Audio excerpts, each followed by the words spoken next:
फलौला इज़ा बलगतिल हुल्क़ूम,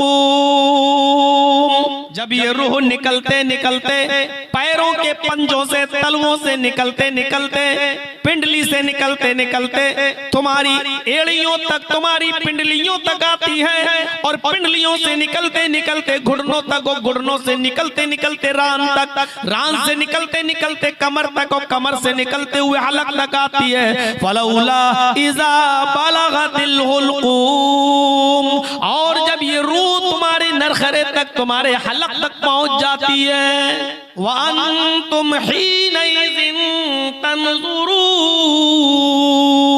उस वक्त तुम इस रूह को निकलते हुए अपनी आंखों से देख रहे होते हो। फलौला इज़ा बलगतिल हुल्क़ूम, जब ये रूह तुम्हारे नरखरे तक पहुंच जाती है, तुम्हारे हलक तक पहुंच जाती है, नीचे से निकलते हुए ऊपर तक आ जाती है। वअन्तुम हीनइज़िन तंज़ुरून, उस वक्त तुम अपनी आंखों से देख रहे होते हो। बड़ी से बड़ी ताकतों को, बड़े से बड़े सुपर पावर को, सबको अल्लाह ने चैलेंज किया है। फलौला इन कुंतुम गैर मदीनीन, अगर तुम्हारे ऊपर कोई सुपर पावर नहीं है, अगर तुम्हारे ऊपर कोई मालिक नहीं है, अगर तुम किसी के मातहत नहीं हो, अगर तुम सबसे बड़ी पावर में हो, सबसे बड़े ताकतवर हो, और तुम्हारे ऊपर कोई बड़ी ताकत नहीं है, तरजिऊनहा इन कुंतुम सादिकीन, तो जो रूह निकाल रहा है फरिश्ता मलकुल मौत,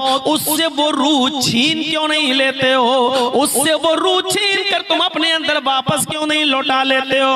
अगर तुम्हारे ऊपर कोई हुकूमत नहीं कर रहा है, तुम्हारे ऊपर कोई बड़ी जात की हुकूमत नहीं है, तुम्हारे ऊपर अगर किसी की ताकत नहीं है, तुम बहुत बड़े पावरफुल हो, तुम सबसे ऊंचे हो, तुमसे ऊंचा कोई नहीं है, तुम ये समझते हो कि मैं बहुत शक्तिशाली हूं, तो तुम उस रूह को लौटा कर अपने अंदर वापस क्यों नहीं कर लेते हो? फिर से जिंदगी क्यों नहीं हासिल कर लेते हो? उस रूह को वापस लेकर अपने अंदर क्यों नहीं डाल लेते हो? इन कुंतुम सादिकीन, अगर तुम सच्चे हो तो ऐसा करके दिखाओ।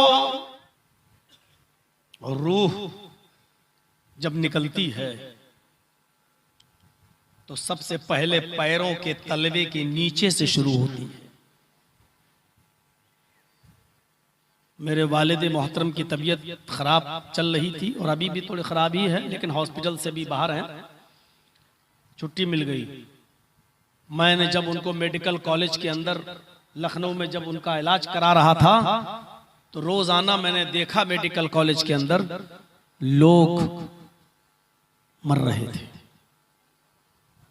कोई आज मरा, कोई 1 घंटे के अंदर मरा, कोई आया और 3 घंटे के अंदर। मेरे वालिद जिस बेड पर थे उसके दाएं मौत, उसके बाएं मौत, और मौत का मंजर जो मैंने अपनी आंखों से देखा है, सबसे पहले ये पैर का हिस्सा बेजान होता है। रूह जब निकलती है तो सबसे पहले पैरों के तलवे से, यहां से निकलना शुरू होती है और पिंडली तक आती है।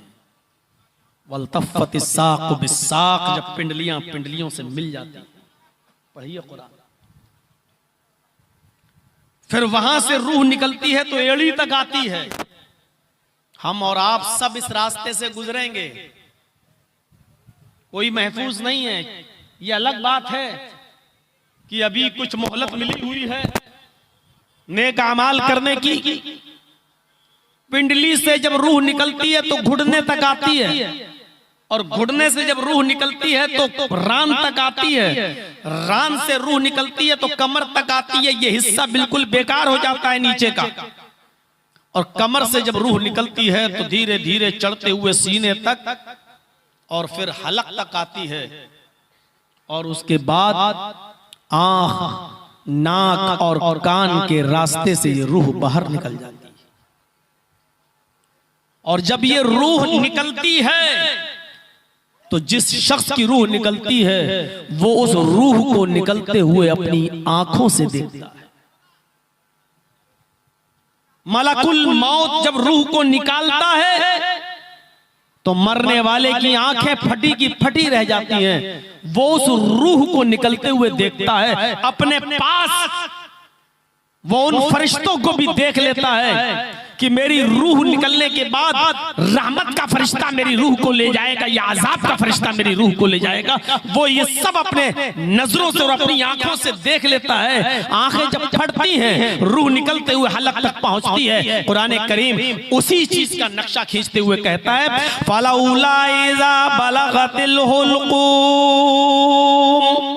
जब ये रूह निकलते निकलते पैरों के पंजों से, तलवों से निकलते निकलते, पिंडली से निकलते निकलते तुम्हारी एड़ियों तक, तुम्हारी पिंडलियों तक आती है, और पिंडलियों से निकलते निकलते घुटनों तक, और घुटनों से निकलते निकलते रान तक, रान से निकलते निकलते कमर तक, और कमर से निकलते हुए हलक तक आती है। फलौला इज़ा बलगतिल हुल्कूम, और जब ये रूह तुम्हारे नरखरे तक, तुम्हारे हलक तक पहुंच जाती है, वअंतुम हीनइज़िन तंज़ुरून, उस वक्त तुम इस रूह को निकलते हुए अपनी आंखों से देख रहे होते हो। कुरान कह रहा है ये कोई और नहीं, उस वक्त तुम रूह को अपनी आंखों के सामने निकलते हुए देख रहे होते हो। आपकी जमात की एक बड़ी शख्सियत है, कटिहार में रहे हैं, अजीजुर रहमान साहब सल्फी।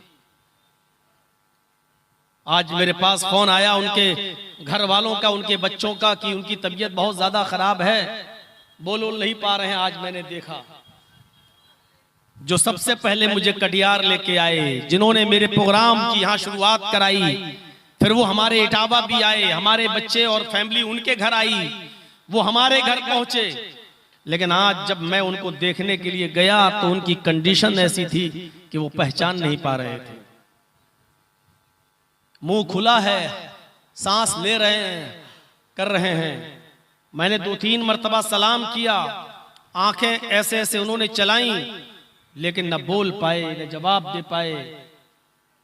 डॉक्टरों ने भी कह दिया कि घर ले जाइए, खिदमत कीजिए, दुआ कीजिए अल्लाह रब्बुल आलमीन उनको शिफाए कामला और आजला अता फरमाए, उनके साथ रहम का मामला फरमाए। सोचिए, जो कल उंगली पकड़ के मुझे लेके चलता था कटिहार के जलसों में, आज वो अपने आप अपनी गलाजत, अपनी लैट्रीन, अपना पेशाब, अपना पैखाना भी साफ करने की पोजीशन में नहीं। जिंदगी कैसे कैसे इम्तिहान लेती है और हमें किस मोड़ पे लाती है, कौन सोचता था। कुरान की इस आयत पर गौर कीजिए, फलौला इज़ा बलगतिल हुल्कूम, जब ये रूह तुम्हारे नरखरे तक पहुंच जाती है, तुम्हारे हलक तक पहुंच जाती है, नीचे से निकलते हुए ऊपर तक आ जाती है।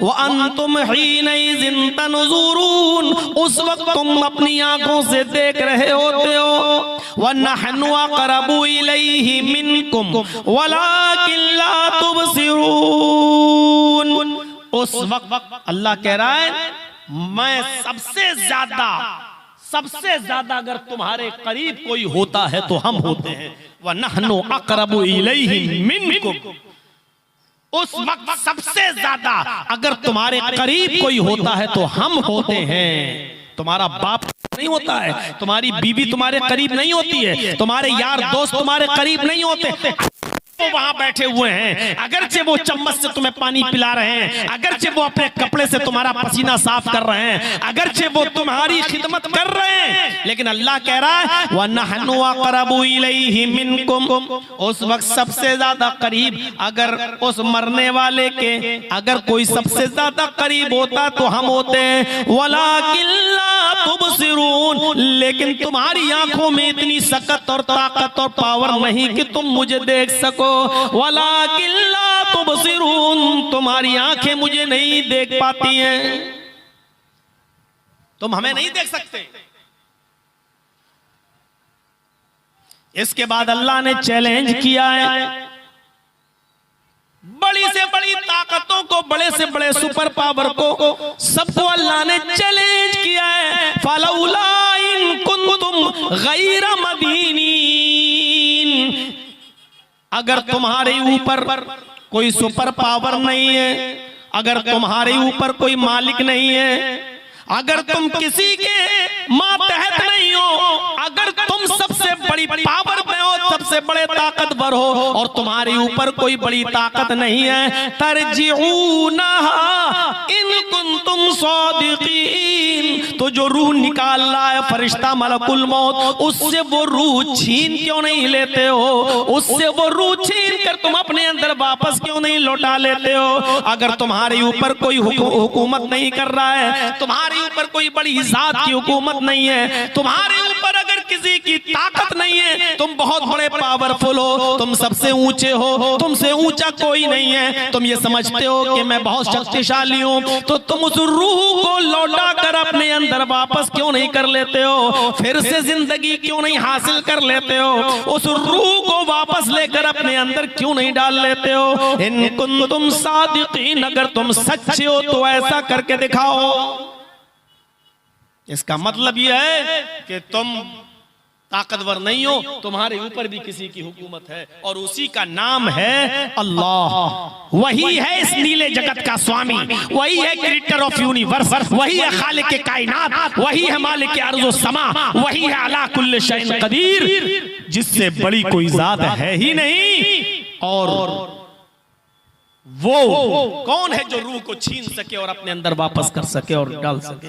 अगर तुम किसी के जेरे तहत नहीं हो, मातहत नहीं हो, पावरफुल हो, तो उस रूह को लौटा कर अपने अंदर डाल के देखो। मेरे प्यारे साथियों, यहां से हम एहसास पैदा कर देख लीजिए, जाने लेना कितना आसान है। फिलिस्तीन में देख लीजिए, इजराइल और फिलिस्तीन की जंग देख लीजिए। एक बाप कितनी मेहनत और मशक्कत के साथ अपनी औलाद की परवरिश करता है, कितने मरहलों से गुजरता है।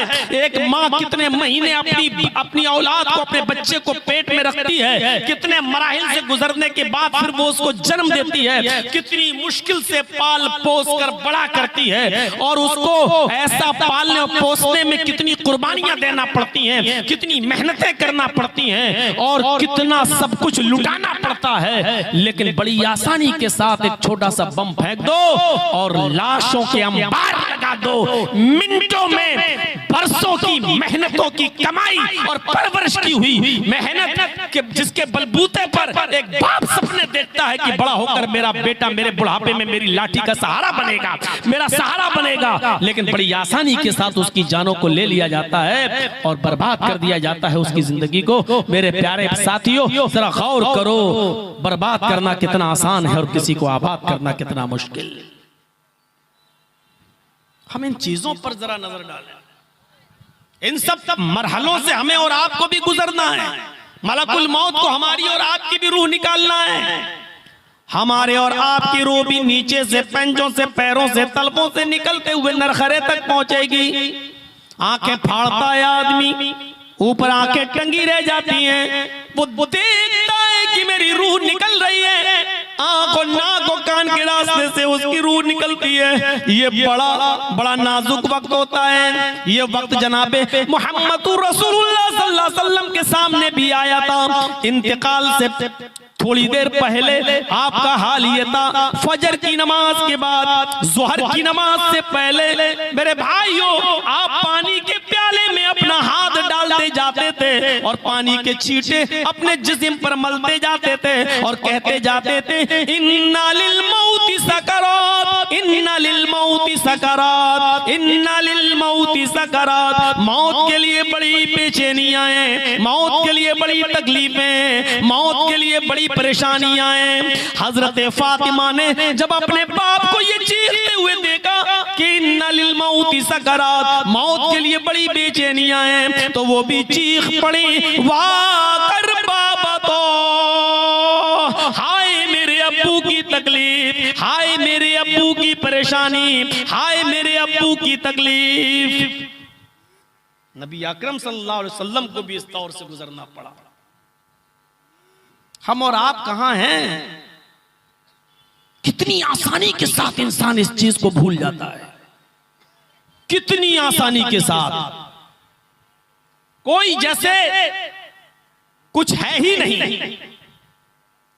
रोजाना हम मिट्टी देते हैं, रोजाना कब्रिस्तान जाते हैं, नहीं जाते तो गुजरते हैं कब्रिस्तान के पास से, हम देखते हैं मेरे भाइयों, मिट्टी भी देते हैं, लेकिन एहसास नहीं होता है कि हमारा असल घर यही है, हमें इसी जगह पर आना है। अरे हमसे और आपसे तो लाख गुना बेहतर वो सिकंदर बादशाह था जो 6 महीने हुकूमत किया करता था और 6 महीने जंगल में टूटी और फूटी हुई कब्र के पास बैठकर हड्डियों को उठाकर रोता था और कहता था, हाय हड्डियों, कल तुम मेरे जैसी थी और कल मैं तुम्हारे जैसा हो जाऊंगा। आय हड्डियों, कल तुम मेरी तरह थी और कल मैं तुम्हारे जैसा हो जाऊंगा।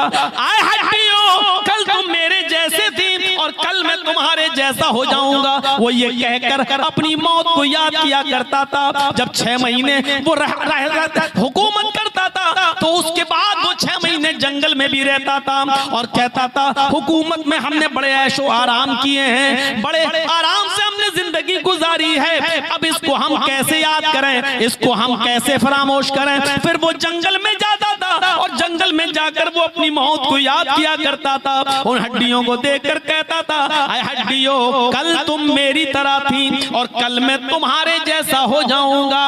आय हड्डियों, कल तुम्हारा हाल वो था जो आज मेरा है और कल मेरा वो हाल हो जाएगा जो आज तुम्हारा है। आय हड्डियों, कल तुम मेरी तरह थी और कल मैं तुम्हारी तरह हो जाऊंगा। ये कहकर वो अपनी मौत को याद किया करता था ताकि जब कल हम फिर खिलाफत की कुर्सी पर बैठे, हुकूमत चलाएं, तो कम से कम हम लोगों के सामने आदल कर सकें और इंसाफ कर सकें। कभी हमें एहसास होता है किसी की जमीन दाबते हुए कि कल हमें भी मरना है। कभी एहसास होता है गलत फैसला करते वक्त कल हमें भी मरना है। कभी एहसास होता है तरफदारी करते वक्त फैसले में कि हम गलत फैसला कर रहे हैं, कल हमें भी अपने रब के सामने जवाब देना है। जबकि मौत का इनकार दुनिया का कोई मजहब नहीं करता है। ये अलग बात है कि मरने के बाद इंसान दोबारा जिंदा होगा या नहीं, या मरने के बाद इंसान को की हैसियत क्या होगी, इसमें तो इख्तिलाफ है। ईसाइयों का और यहूदियों का और मुसलमानों का अकीदा है कि इंसान दोबारा जिंदा होगा, लेकिन हिंदू भाई ये कहते हैं कि नहीं, मरने के बाद इंसान अपने अमल के मुताबिक दूसरा जन्म पाएगा। कभी कुत्ता, कभी बिल्ली, कभी सुअर, कभी बंदर, कभी छछूंदर, कभी चूहा, ये सब उसको उसके अमाल के मुताबिक ये आवागमन ये उसको होता रहेगा, उसके जन्म होते रहेंगे। और अगर अच्छे कर्म किया है तो फिर वो इंसान बनकर पैदा होगा, मनुष्य का उसको जन्म दिया जाएगा। वो एक अलग मसला है मेरे भाइयों। लेकिन मानते वो भी हैं कि मरने के बाद इंसान को दुनिया में जैसा किया है उसको उसका फल मिलना है। दुनिया में कोई ऐसा मजहब नहीं है जो इसका इनकार करता हो। किसी न किसी शक्ल में मानता है कि मरने के बाद हमारा हिसाबो किताब होगा। किसी न किसी शक्ल में उसको तस्लीम करता है। हम क्यों भूले हुए हैं? हम कैसे फरामोश कर जाते हैं?